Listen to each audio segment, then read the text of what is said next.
நீங்கள் தவறவிட்ட எபிசோடுகளை இப்பொழுதே காணுங்கள். உங்கள் தந்திவன் யூடியூப் சேனல் மற்றும் தந்திவன் ஆப்பில் முற்றிலும் இலவசமாக.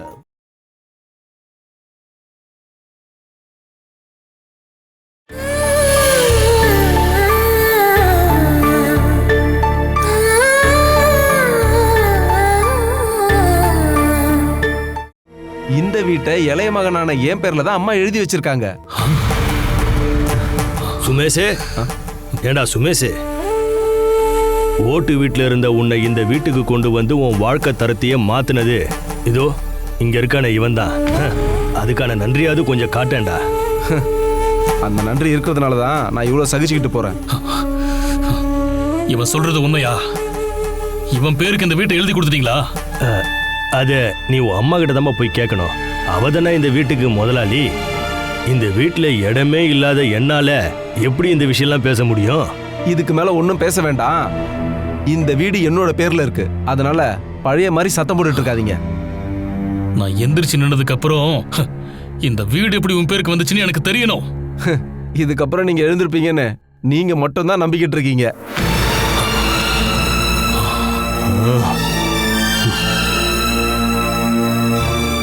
அப்படி பார்க்காதீங்க, அதுதான் உண்மை.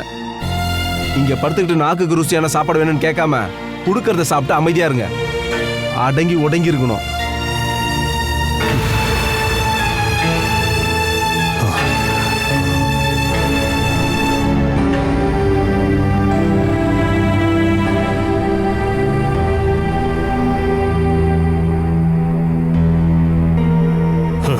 பணம் இல்லாதவன் போனோம் அப்படின்ற பழமொழிக்கு என்ன அர்த்தம்னு கேட்டு கூட நீ என்கிட்ட தெரிஞ்சுக்கலையேப்பா.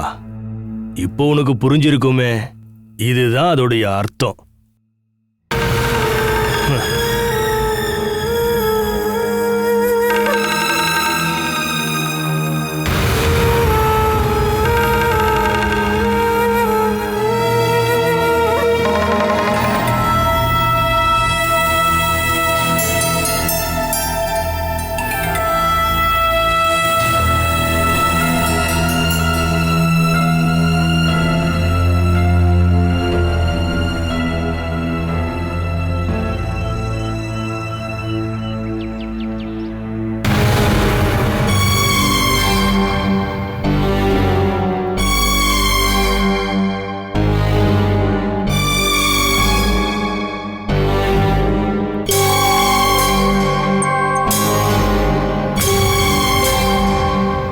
பாலாக்கா,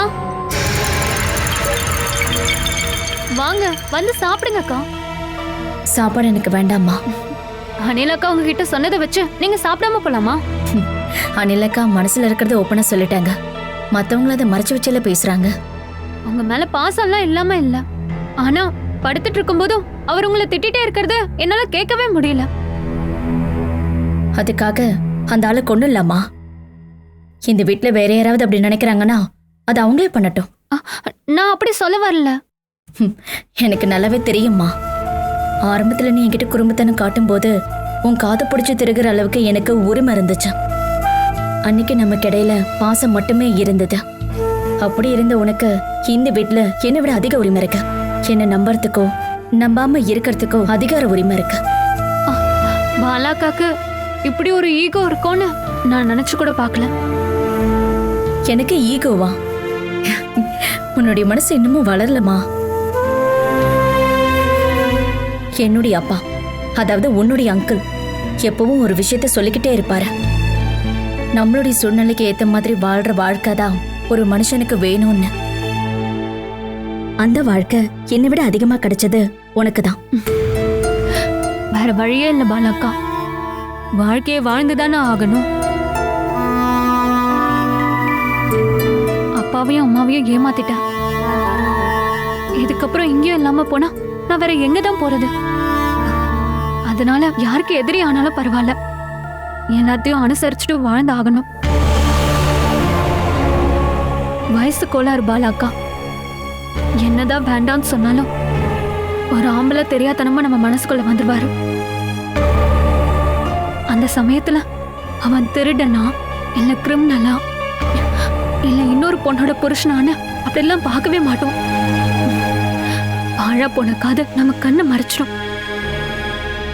அப்படி கண்ணை மூடிட்டு காதலிச்ச என்னோட புருஷனை இனிமே என்னால விட்டுட்டு போக முடியாது. எனக்கு என்னோட புருஷன் என் கூடவே இருக்கணும். அதுக்காக நீங்க சங்கடப்படுற மாதிரி நான் ஏதாவது ஒரு வார்த்தையை மட்டும் விட்டுட்டேன்னா பழைய ஆஷா தானே போகட்டும்னு விட்டுருங்க.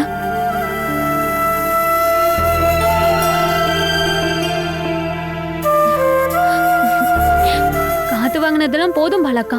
நீங்க இப்ப சாப்பிட்டு போய் ரெஸ்ட் எடுங்க. இந்த வீட்ல வேணுகோபாலுக்கு கிடைக்காதது எனக்கு எதுவும் வேண்டாம். நீ எதுக்காகம்மா இப்படி அடம் பிடிச்சிக்கிட்டு இருக்க? நம்ம வீட்டில் ஏதாவது சமைக்கிறாங்கன்னா அது எல்லாரும் சாப்பிட்றதுக்காக தான். அது வேணுகோபால் வீட்டு செலவை ஒரே ஆளா பாத்துக்கிட்டு இருந்ததுனால தான். அந்த சிஸ்டம்லாம் மாறி போச்சு. வேலை இல்லாதவங்களுக்கு சாப்பாடு கொடுக்க கூடாதுன்னு புது சட்டம் வந்திருக்கு. அதனால எனக்கும் சாப்பாடு வேண்டாம். உன் குழந்தைக்காகவாது கொஞ்சம் போய் சாப்பிடுமா. இந்த நிலைமையில பட்னியா இருக்க கூடாதுக்கா. வந்து சாப்பிடுங்க.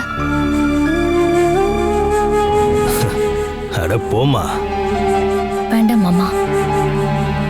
தண்ணியை குடிச்சிட்டு ஒரு நாள் வாழலாம். அம்மாவோட கஷ்டம் மற்றவங்களை விட வயிற்றுல இருக்கிற குழந்தைக்கு நல்லாவே தெரியும்.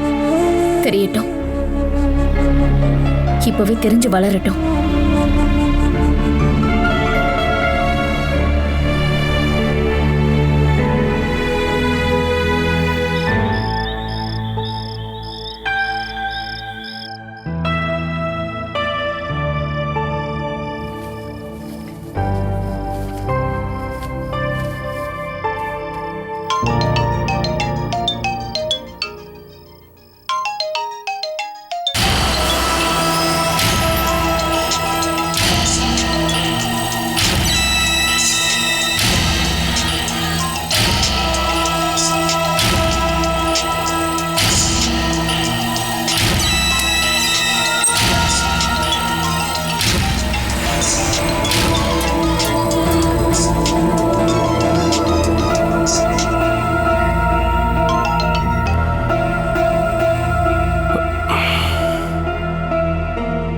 நாளைக்கு தான் 1ஆம் தேதி. காலையில சேகரன் மாமா வரேன்னு சொல்லி ஃபோன் பண்ணியிருந்தாரு. அதான் நீ போறேன்னு சொல்லிட்டல, அதுக்கப்புறம் எதுக்கு அதை பத்தி டிஸ்கஸ் பண்ணிட்டு? காலையில போறேன்னு சொல்லி ஞாபகப்படுத்துறேன். பையனை யார் பாத்துக்கிறது? நான் அவனை என் கூட கூட்டிட்டு போறேன். பிரெக்னெண்டா இருக்கும்போது உன்னை வேலைக்கு அனுப்புறதுல கொஞ்சம் கூட விருப்பம் என்ன? அது எனக்கு தெரியும். என்ன நினைச்சு நீங்க ஒன்னும் கவலைப்பட வேண்டாம். இதுக்கு மேல என்ன பயப்படுறத? பயந்த காலெல்லாம் போயிடுச்சுல்ல.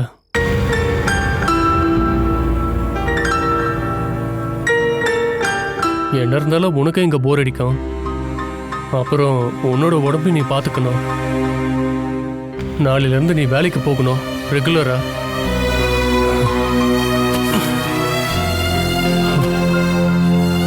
சூரஜ் எங்க போறீங்க? நான் வெளியே இருக்க சோஃபால படுத்துக்கிறேன். ஏன் இங்கேயே படுத்துக்கலாம்ல? எதுக்கு தேவையில்லாம ஒன்னா படுக்கணும்? பையன் தூங்குறான்ல, தொந்தரவு பண்ணாத.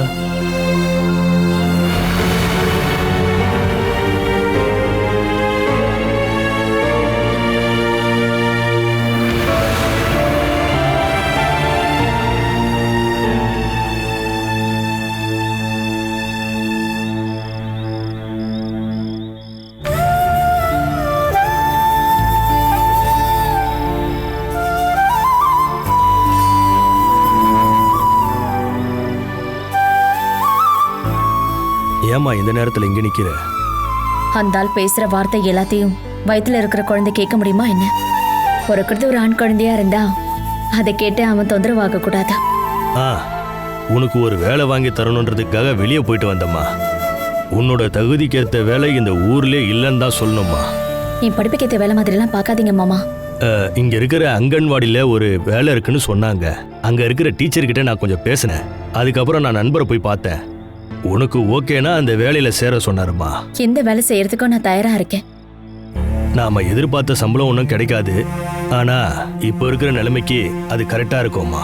அங்கன்வாடி குழந்தைங்களுக்கு சமைக்கிற சாப்பாட்டுல மிச்சம் இருக்கிறத சாப்பிட்டுட்டு பசி அடக்கலாம்ல. உன்னை வேலைக்கு போக சொல்லி நான் சொல்ல மாட்டேன்.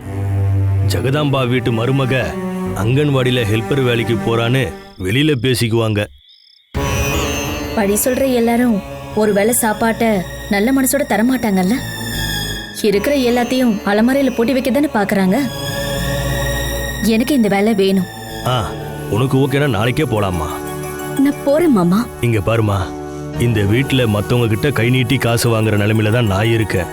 இல்லனா கர்ப்பிணியா இருக்கிற உன்னை வேலைக்கு அனுப்ப நான் விரும்பவே இல்லம்மா. மத்தவங்களுக்காக பிச்சை எடுக்கிறத விட ரொம்ப நல்லது என்னன்னா ஒரு வேலையை பார்த்து பட்னியை போக்குறதா. பசிக்காக வேணுகாப்பால் இனிமே சத்தம் போடக்கூடாதா? எனக்கு அந்த எண்ணம் மட்டும்தான் இருக்கு.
நீ யார பாக்கடி இப்ப கிளம்பிட்டு இருக்க? அப்படி சரியா எனக்கு சொல்ல தெரியல. என்ன அடிச்சு கட்டில போட்டவன தானே இப்ப பார்க்க போற, அப்படித்தானே? நான் சொல்லியா வழியில இருக்கிற ஆம்பளைங்க கிட்ட சண்டை போட்டீங்க? என் பொண்டாட்டியை பத்தி வர்ணிச்சு பேசும்போது அதை கேட்டுட்டு என்ன சும்மா போ சொல்றியா? தாலி கட்டிட்டு வந்த பொண்டாட்டி கிட்ட நீங்க என்ன பண்ணீங்க? கண்டபடி திட்டினீங்க. அவளுடைய அப்பாவை நீங்க கண்டபடி பேசி அனுப்புனீங்க. வழியில போறவன் கண்டபடி ஏதோ கமெண்ட் பண்ணானா அத உங்களால சகிச்சுக்க முடியல, அப்படிதானே? அதை கேட்டுட்டு நீ அமைதியா தான் நின்ன. பொண்டாட்டிய காதலிக்கிற, மரியாதை கொடுக்கற ஒரு பொறுப்புள்ள புருஷனா நீங்க இருந்திருந்தீங்கன்னா கமெண்ட் பண்ணவன் கன்னத்துல முதல்ல நான் தான் அரைஞ்சிருப்பேன். பொண்டாட்டி திட்டியும் கேவலப்படுத்தவும் செய்யற உங்களுக்கு அவங்க கிட்ட சண்டை போட என்ன உரிமை இருக்கு? என்ன யோகிதை இருக்கு? யோகிதை இருக்கிறதுனால தான் தேடி போறியா? நீங்க இப்படி படுத்து கடந்தாலும் உங்க மனசுல இருக்கிற வன்மம் மாறவே இல்ல, வார்த்தையிலேயும் மாற்றம் இல்ல. என் கூட இருக்க வேண்டிய இந்த நேரத்துல அலங்காரம் பண்ணிட்டு வெளியில போற உன்கிட்ட வேற எப்படி பேசணும்? நான் போறது யாரையும் திருப்திப்படுத்துறதுக்காக இல்ல, ஒரு வேலை பார்த்து ஒரு வேலைக்காவது சாப்பாடு சாப்பிடணுங்கிறதுக்காக தான். மத்தவனை திருப்திப்படுத்தி நீ கொண்டு கொடுக்கிற சாப்பாடு ஒண்ணு எனக்கு வேண்டாண்டி. அப்படின்னா என்ன சாப்பாடு சாப்பிடுவீங்க? உங்களோட அண்ணனும் தம்பி அம்மாவோ அவங்களோடதெல்லாம் எடுத்து அலமாரியில பூட்டி வைக்க ஆரம்பிச்சிட்டாங்க. நீங்க இங்க இருந்து பசிக்குதுன்னு சொல்றப்போ யார் கொண்டு வந்து உங்களுக்கு சாப்பாடு கொடுப்பாங்க? நீங்க கேட்டதும் சாப்பாடு கொடுக்க என் கையில ஒன்னும் அட்சய பாத்திரம் இல்ல. எனக்கு சாப்பாடு கொடுக்கறதுக்காக நீ கண்டங்குட்டிலாம் ஒண்ணு போக வேண்டாம். முதல்ல உங்களுடைய கேவலமான எண்ணத்தை மாத்துங்க. நான் யாரு கூடயும் போகல, இங்க இருக்கிற அங்கன்வாடிக்கு வேலைக்கு தான் போறேன். குழந்தைங்களுக்கு சாப்பாடு செய்யறதுக்காக வேலைக்கு ஆள் வேணும்னு கேட்டாங்க.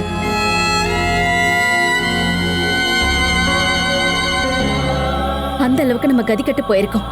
அதனாலதான் நான் வேலைக்கே போறேன்.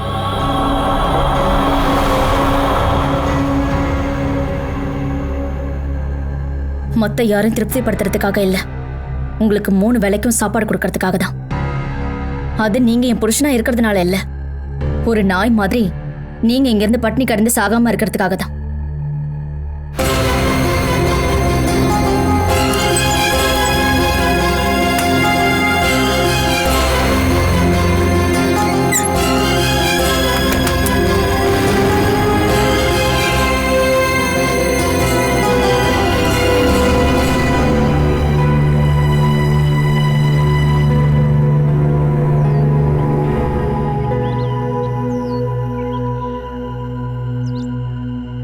இதெல்லாம் கடவுளோட ஏற்பாடுன்னு நீ நினைச்சாலே போதும், எல்லாமே நல்லபடியா நடக்கும்.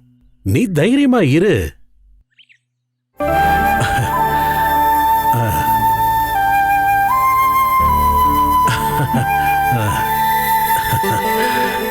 நான் சொன்னது சூரஜ் நீ புரிஞ்சுக்கிட்டல. இது ஒரு புண்ணியமான வேலைன்னு நினைச்சா போதும். இதுல எனக்கு கொஞ்சம் கூட இஷ்டம் இல்லைன்னு சாருக்கு தெரியும்ல. ஏய் சாருன்னு கூப்பிடாத, சமையல் கூப்பிடுற மாதிரி சேகரன் மாமா அப்படி கூப்பிட்டா போதும். அதுக்கான நெருக்கம் நமக்குள்ள இல்ல. அது மட்டும் இல்ல, எல்லா சொந்தக்காரங்க கிட்ட இருந்தும் விலகி இருக்கலாம் தான் நான் இப்ப முயற்சி பண்ணிட்டு இருக்கேன். சூரஜ், நான் வேலைக்கு போறது உங்களுக்கு கொஞ்சம் கூட இஷ்டம் இல்லைனா நான் வேலைக்கு ஒன்றும் போகல. அப்படி சொல்லாத சமேலி. எந்த வேலை பார்த்தாலும் புண்ணியமான வேலையை அதை பார்த்தோம் அப்படின்னா மனசாட்சி உறுத்தாது. சூரஜ் அப்படி இல்லப்பா, அப்பாவோட கம்பெனிக்கு பொண்ணு வேலைக்கு போறதா தான் நீ நினைச்சிட்டு இருக்க. சூரஜும் செமேலியும் ஆசைப்பட்ட மாதிரி சுதேசி ரெடிமேட் யூனிட் ஒரு பிரைவேட் கம்பெனின்னு நாங்க பதிவு பண்ணியாச்சு. அதுக்கான பேப்பர்ஸ் மட்டும் வந்தாலே போதும்.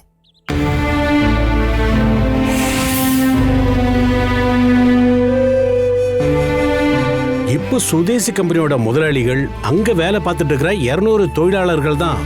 அவங்களோட முடிவுகளின்படிதான் கம்பெனியோட செக்ரட்டரின்ற முறையில செமேலியை அப்பாயிண்ட் பண்ண போறேன்.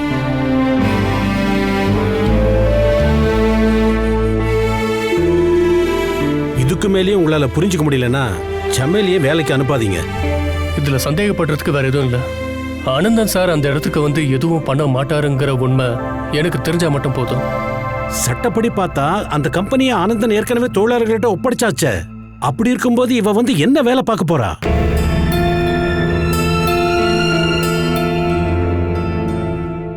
இனிமே அங்க எல்லா முடிவுகளும் எடுக்கிறதும் தொழிலாளர்களோட நன்மைக்காக பாடுபடுறதும் சமேலி மட்டும்தான்.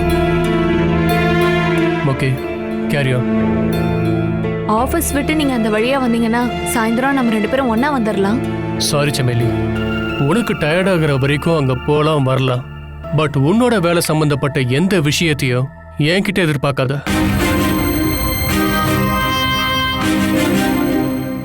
அந்த விஷயத்தை பத்தி சூரஜ் கவலைப்பட வேண்டாம். சமேலி எங்கிருந்து கூட்டிட்டு போய் திரும்ப கூட்டிட்டு வந்து விடுற வரைக்கும் நான் தான் பொறுப்பு. அப்புறம் நம்ம கிளம்பலாம் மாமா. சூரஜ், எல்லாமே நல்லதுக்காக தான். நம்ம மீட் பண்ணலாம். கை கொடு.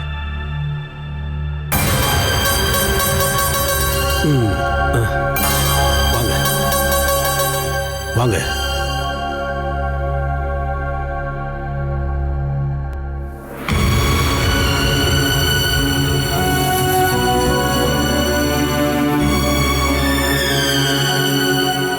டென்ஷன்லாம் ஆகாத, சந்தோஷமா போயிட்டு வா. வா.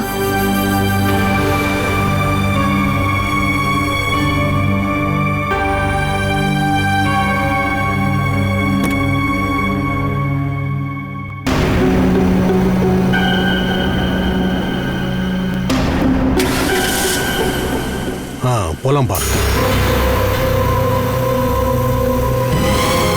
எடு.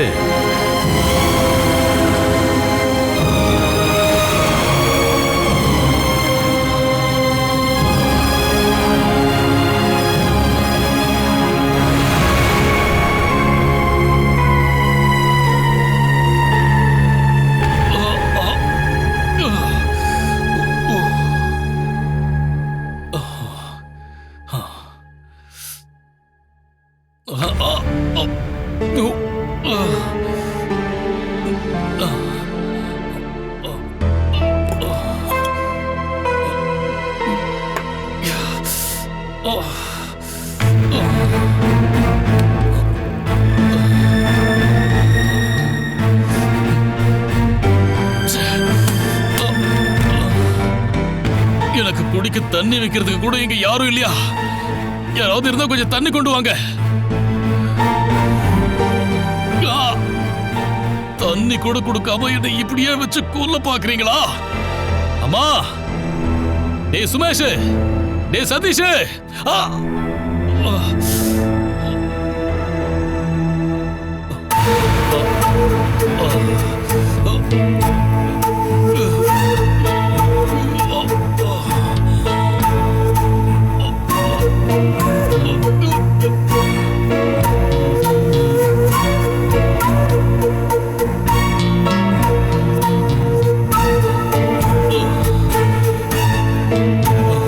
என்னங்க தண்ணி?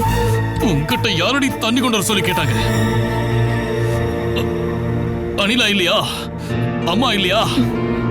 அனில் அக்கா சதீஷ் மாமா கூட அவங்க வீட்டுக்கு போயிருக்காங்க. 2 நாளைக்கு அப்புறம் தான் வருவாங்க. அம்மாவுக்கு இந்த ரூம்குள்ள வந்தா வாமிட் வருமா. என் மனசு நிறைய உங்க மேல வெறுப்பு தான் இருக்கு. ஆனா பாலா அக்காவோட புருஷன்றதுக்காக தான் உங்களுக்கு இதை கொண்டு வந்திருக்கேன். இந்தாங்க.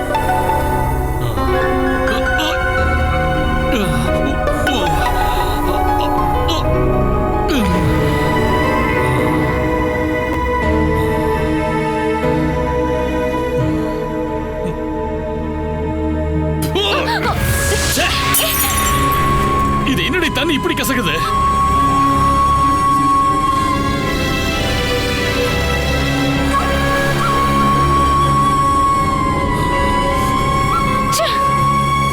போய் தொலடி. சத்தம் போடாம இருடா, இல்லனா இந்த கண்ணு குத்தி உன்னை குருடாக்கிடுவேன்.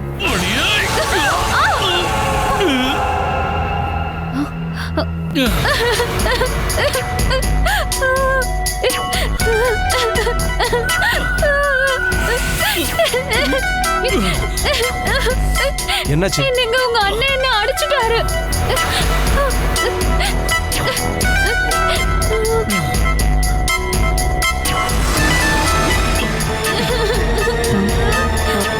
என்னாச்சுடா சுமேஷ்? அம்மா வேணா என் பொண்டாட்டி அடிச்சிட்டாரு. நான் தண்ணி குடிக்கிறதுக்காக வந்தேன். தண்ணி ரொம்ப கசக்குதுன்னு கிளாஸ தூக்கி உடைச்சிட்டாரு. என்னையும் அடிச்சிட்டாரு அத்தை.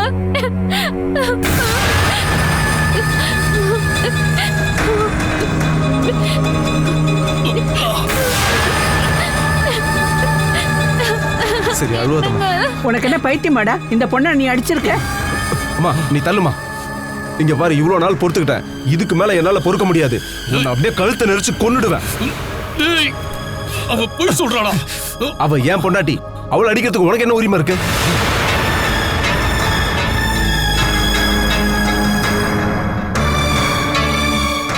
இவனை கொண்டு போய் பைத்தியக்கார ஆஸ்பத்திரியில தான் சேர்க்கணும். அம்மா இன்னைக்கே இவன் விஷயத்துல ஒரு முடிவு எடுத்தாகணும். அதுக்கு நீங்க எந்த மறுப்பும் பேசக்கூடாது. இனிமே இவனால எனக்கு ஒரு பிரயோஜனமும் இல்ல. நான் எதுலயுமே தலையிட மாட்டேன். நீ என்ன வேணாலும் பண்ணிக்கோ. டேய் பண்றா.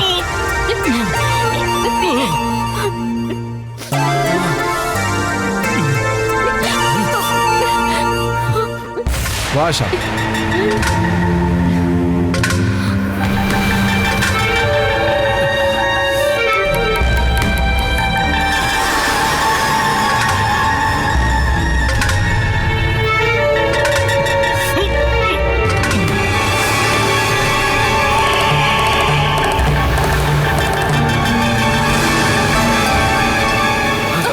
அண்ணா வேணாண்ணா வேணாண்ணா அண்ணா.